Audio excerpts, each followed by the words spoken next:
Assam budget 2023 lapen 2024 along pen 200 crores mission against the child marriage aphan allocated fund. We have allocated rupees 200 crores in mission against child marriage. We have reiterated that whoever will go for child marriage, POSCO will be clamped against them. Provision of Child Marriage Act will be clamped on that. Every 6 months, massive arrest will take place.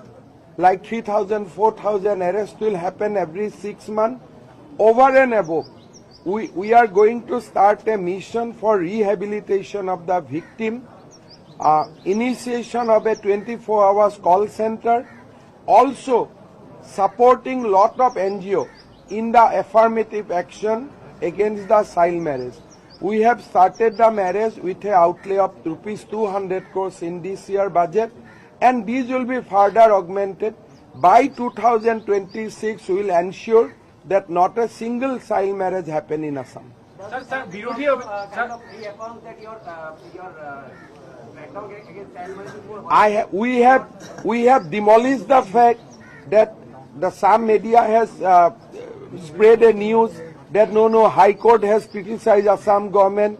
We have demolished all the fact. No such indication has ever come from the High Court. Our action, our mission against child marriage will continue with more vigor. That is what we have reiterated in our budget. You have emphasized on the fact that it is not communal also, as some people would have liked. It is not a communal, and we want to approach this issue completely from a humanitarian point of view.